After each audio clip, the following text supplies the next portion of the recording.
like Ruben's keeping. He has a couple lands. What looks to be an IOK, a fatal. And Ruben's going first. I don't even want to say Ruben won the die roll or not. Whoever won, no matter what, Ruben's going first. Yeah. Ruben's definitely going first no matter what. I agree. So as an A-Rack player, a lot of the time the strategy is to try to lose the dice roll so you can conceal. So you don't let your opponent know. Show them the goods. Yeah, Ruben, as they say. That beautiful, beautiful Beta Swamp into it's so ugly. Inquisition. Wow, savage. It's not a Dread Skeleton. We're going to see a hand here of double Liliana, Shrieking Affliction, Raven's Crime, Wrenchmine, looks to be Mutavault, and Swamp. So we're going to see what Ruben wants to take here. You might want to take the Shrieking Affliction to be able to just stem any bleeding that could happen, as that is the only real way to win. If Ruben has a good clock, he probably won't care about the Liliana. It really depends on... He could take the first Liliana if he has another discard for the second Liliana. Yep. Chris doesn't actually have targeted discard, so Ruben can discard whatever he wants if he wants to Raven's Crime him. Yeah. And if Ruben specifically has permanent removal, the actual Shrieking Affliction doesn't matter at the time, and he can wait a couple more turns to really get himself going. He did take the Liliana. Yep. So that makes me feel like he has another discard spell. Yeah, there's a Fatal Push. That won't be doing much. Yep, and looks like, I believe Wrenchmine is double black. Yes. Yeah, so we cannot actually cast it without drawing another black source. It's going to be a Blooming Marsh here into Tarmogoyf. Cast it right back. And Wrenchmine actually doesn't deal with this Tarmogoyf, which is a pretty big clock. If Ruben does have the other discard to deal with that Liliana, this Tarmogoyf could just go uncontested and just beat Chris. Yep, and it doesn't look like Chris drew a land there either, so he's still working on Swamp Mutavault. Not going to be able to cast Liliana with those. Oh, that's no good from this position. Oh, yeah, he's going to duress him. I mean, this could be problematic. Oh, Ruben actually just doesn't have the other discard. Just has a bunch of creatures. Looks like he's going to be on the fast clock game plan. I guess that's why he took one of the Lilianas, because he can now just sort of pressure the Liliana by playing the other creature, and the Liliana does nothing. I think Chris also is just still missing on lands. He's going to have a pretty important draw step here if he's going to want to stay in this game, as Ruben, I imagine, is going to deploy another Tarmogoyf here to really ramp up the clock. And that's a fast clock, especially when your opponent's making you discard things. You get to choose what goes in the graveyard. Ruben being a Delirium black-green deck, he can actually turn on Delirium more consistently now. Yep. And interesting to note there that Chris drew a Smallpox and cannot cast that either with his Mutavault in play. Oh, wow, this is just good deck building. This is just good beats. Oh my gosh. Like, you kind of have to play Mutavault, but you just sort of like sewer yourself like this sometimes. I don't know how often this happens, but... You played 4 Mutavaults, so it's got to happen some number of times. But you do play Urborg, I believe, and to compensate. How many? 4 Urborgs. 4 Urborgs. 4 Urborg? And 2 Field of Root. Wow, how many lands is he playing in total? Chris just going to scoop him up. Nothing going to get him out of that situation. I don't blame him. Are beating him up. This is not much of a game, as we would say. No, we thought this was going to be exciting. But it looks like we're going to have another fast game and then 25 minutes of dead air. Yeah, maybe we can tell some jokes. You know any good jokes? They don't. Okay, Magic player. I got some good jokes. Perfect. Are you ready? Yeah. How do you have a party in outer space? Do tell. Planet. That's good stuff. Okay. All right. How did the painter paint a picture? How? Easily. All right, we can talk about sideboards, then I'll tell you my last best joke. Your last best joke? All right, so why don't you go over the Ruben sideboard first? All right, so what I can see him bringing in is some collective brutalities. He has 2. I could see him bringing in 2. He has a Knight of Autumn, an Engineer Explosives, and an Assassin's Trophy. I don't think the Fatal Pushes are very good in this matchup. He has 4 in the main. I'm not very high on the Nihil Spell Bombs, although they do have some applicable use with Raven's Crime. Yep. And I'm not super high on the Liliana of the Veil, because it sort of defeats the purpose of what he's trying to beat necessarily. Like, to me, it goes against his consistent game plan, but it might just be better than, like, he might want to cut the Fatal Pushes and some Nihil Spell Bombs before that. Yep. So I could see him cutting Fatal Pushes first, bring in some Knight of Autumn, Collective Brutality, Engineer Explosives, and Assassin's Trophy. Okay, that's good. Then on Chris's side, The cards I can see him bring in are probably he has 2 copies of Waste Knot in his sideboard. If you know what that crazy card does. Yeah, that's somebody like what they got a bunch of game designers to like make cards, and that's from like M18 or something. M15. M15. Yeah, they got I don't know who it was, some guy to design it. And it's a crazy 2-mana enchantment that says whenever an opponent discards a card, whatever card type they discard gives you a certain effect. So I think that's going to be good in a longer, grindier game, which I assume Chris is probably going to want this to be, or it should have been if Chris would have hit another land. Maybe a little earlier. The other cards I can see him bring in are maybe these 2 Ratchet Bombs, as they're a clean, efficient answer to the board. Ratchet Bombs? Yep, and he's got 1 Bantu's Last Reckoning and 1 Bitter Blossom. I think those might be the cards he's looking for. Bitter Blossom, definitely a house in this matchup. And Bantu's Last Reckoning, he's got 1 in the main. Maybe that'll be good enough. But however, he's got 3 main deck Ensnaring Bridges. I don't know if he's looking for more answers to creatures. But then again, not really an 8-rack master. So Yeah, I think the important part about those cards that you listed is that the majority of them are 2 mana, where like the Rack and Shrieking Affliction are 1 mana. Yep. And so it really strains the only one of Engineered Explosives. So hopefully Chris gets 1 down early. I assume he'll be on the draw, and Ruben doesn't have an aggressive clock like he did. Oh, there's the EE in Ruben's hand. and a trophy. Yeah, I think just judging by the hand, Ruben is rather far ahead here. As long as he's got a decent clock to fight it with. I think he drew an Inquisition of Kozilek as well. So This is pretty good, specifically if he's on the button, which he is. yep. And wow, EE for 1. Just That's saying. aggressive. Just saying, look, you can play as many racks or Shrieking Afflictions as you want. They don't do anything. And once again, Raven's Crime, not the discard spell that Chris wants. No, it's actually the worst possible. I mean, it adds to the game plan, but it's just not good. It's not Inquisition of Kozilek. No. It's not Thoughtseize. What is, though? What is, though? What is? Fetch land. See if Ruben's going to get a little shocky or going to maybe conserve his life total a little bit. Oh, somebody's calling the judge. We got a judge call going on. More on that later. I think if 8-rack can't beat green-black, like, what are you really trying to beat? You're trying to make your opponent misplay, but let me tell you, Ruben has played a little too many games with a black-green deck to lose to. I think Just a random stuff. Ruben is playing more his game than the game of Magic, you know? Like, like if you can dodge a wrench, you can dodge a ball. Yeah.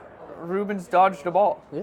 Ruben, very big fan of the card Tribal Flames, not showing up with it this weekend at all, just being a massive coward, saying, I don't want to take 100,000 damage from my lands today.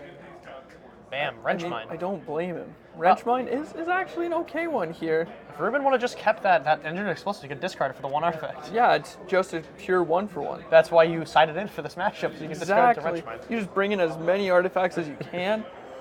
He discarded the trophy. That's interesting. And also a Spawn of Mayhem. Well, Ruben was only discarding down to 1 card, so maybe does that turn on Delirium?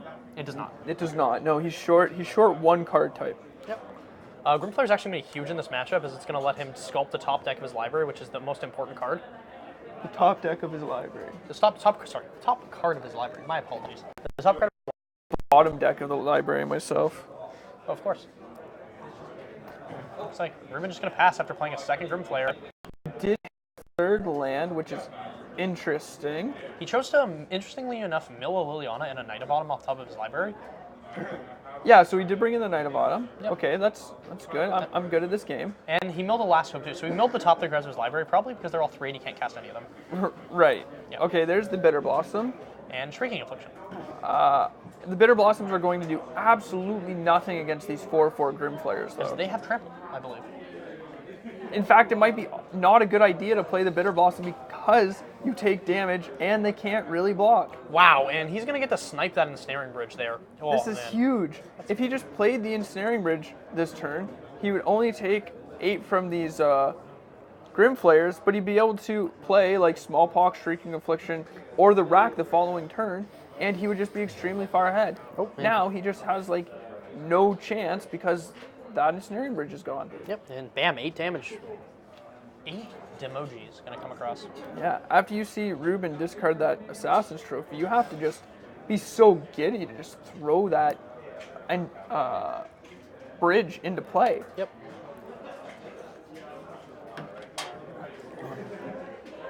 And Wow. double Flare Trigger going to mill him a billion cards. Wow. Yeah, this game is also over very quickly. We can't see the clock right now, but I don't think that this is gonna this took very long or is going to be going on for much longer. So he makes a 1/1 fairy, loses a life, and interesting enough, the smallpox in his hand is not very good anymore because he's loses value on that fairy now. Right. That's sick value. He's gonna go to 8. Yeah. Ruben's gonna sacrifice a Grim Flare, but it's just not really gonna accomplish anything. Yep. And like Ruben still has that engineering explosives on 1, so he's not gonna be able to stick a fast clock anytime soon. No. I think that putting that bridge into play was really important the turn before. Yep. I would agree. And that might have been a little bit of a misstep. Mental misstep, if you will. Thank God that card's not legal. Thank God. The format is degenerate enough, says Derek. Yeah, it is. It Looks is. Chris Preston at 4 points of life now. He's going to go to 3 from the Bitter Blossom, and the Bitter Blossom token cannot soak the 4 points of damage from the Grim Flare. This game is over. Unless Chris draws something huge here. Like another Smallpox. Might do it. Missed his Bitter Blossom trigger on his upkeep, interesting enough. Oh, we might have a judge call here. We might have a dispute here. Oh. What? Ruben says, no, he missed. He drew his card and did not put the thing into play. Ruben, that's... Oh, okay. I mean, I would just let him have it. It actively doesn't matter, I don't think. Yeah, I agree. It doesn't really matter, but Ruben's always a person who does not like when people miss their triggers, so... Yeah, I just mean, the only way he gets out of that is Smallpox. You want him to take an extra damage. Yep. So if Chris was at 2 here instead of 3, I don't actually believe that the extra turn's going to matter that much. But if there's a possibility that it did, you'd want him to lose that extra life. Oh, for sure. I would, 100%. But how does Shrieking Affliction read? it says at the beginning of your opponent's upkeep, if they have 1 or fewer cards in their hand, they take 3. Oh, okay. So Ruben took 3. Yep. It does not go both ways, so Chris will not lose life from his Shrieking No, Affliction. of course. But he will go to 2 to make a Bitter Blossom token. I actually don't think Chris can win the game. Yeah, it does not look super winnable for him. He has to... Does he have any cards in hand? Chris has 0 cards in hand. He needs to have a pretty darn good top deck. Ruben can also opt... So he doesn't have a Raven's Crime anymore because Nihil Spellbomb exiled it. Right. So Ruben can actually hold both his cards if he wants to play around a discard spell, but looks like he's going to probably just opt to pop this Shrieking Affliction to minimize the damage and be a more consistent... Probably have a more consistent play. Okay, so he's taking 3 here to... So we... Oh, this is interesting to me. I don't know if I would do this. There's a chance I might just hold the cards in my hand and pass. Yeah, just hope your opponent doesn't draw a discard spell. And if your hand has 2 lands, your opponent can't even draw a Thoughtseize or an Inquisition to take a card, right? They have to draw a Raven's Crime or a Wrenchmine. Right, and they're just dead in a turn or 2 anyways. Yep, 100%. And look, just like that, nothing happens. End of turn, boom, Shrieking Affliction. Ruben draws. Yeah, I think Chris has lost this game anyways, but I definitely think that Ruben may have made some less than ideal choices. Some slightly questionable plays. Oh, Traverse. What's he going to get? Oh, I believe he has a 1 of Walking Ballista in the list, or they used to. They used to play it. Yeah. He definitely does have it. There it is. Does he have a land? Just get the Ballista his opponent? That would be insane. Oh, no, he does. Oh, wait. It is worth noting, though, if Ruben put that trigger on the stack a couple turns ago, the game would be over now. It is 100% worth noting that. And we will, maybe we can get him over here for a little interview. We can give him some... Ruben, hey, sometimes it's okay to put your opponent's triggers on the stack. That's going to do it. Ruben's saying, no, sir, 8 rack. I'm going to move on to 6-0, and we will most certainly, if not guaranteed before, to see him in top 8. We'll proceed in top 8. Yeah, for sure. He unless the other 2 XOs played, I assume they would have drawn. There should only be 1 XO after this round, and then 2 XO1s. Yep. Yeah. Assuming they drew. Can't actually see over this cage behind us. It's a little too bit tall. Yeah, despite all our rage. All right. So, great showing for Black-Green, though. I know we had another player playing this similar deck list to O2. So, maybe that's either Ruben's skill or the variance of Magic the Gathering. It's definitely the muscles. The muscles make the man. The muscles make the man.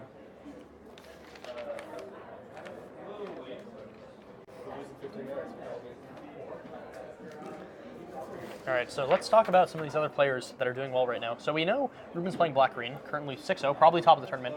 I'm not sure if Jack or Johan drew or not. You said Jack's playing Death Shadow? No, he's playing Phoenix. He's playing Phoenix. Jack, like mono red, or is it? It is. Okay, I know Jack's played mono red meme Phoenix before. Yeah. Johan playing Spirits, and Derek Lanchi is playing Ad Nauseam, I heard. So how do you think Ad Nauseam is positioned right now? See, that's interesting because I think Ad Nauseam as a deck is just not good. Yep. But it's good when it gets good matchups. And like, there's good matchups around the room. Yep. But I still think Ad Nauseam loses to itself enough that it's hard to say that like it'll consistently do well or win an event. Yep, 100%. Like I played against Ad Nauseam where they go turn 3, you don't lose the game for having 0 or less life. You take poison. Phyrexian Unlife, yep. And then they untap, and on turn 4 they play Solemnity. No. And I just look and okay, let's go to game 2. And in game 2 I have Spell Pierce, Snapcast Spell Pierce, and the game is over. Or they only have Solemnity, they don't have Phyrexian Unlife, or they have Phyrexian Unlife, they don't know. And I just feel like the deck has the fail rates too high. Nope, that's entirely reasonable. The deck does lose to itself a lot. I played the deck at Grand Prix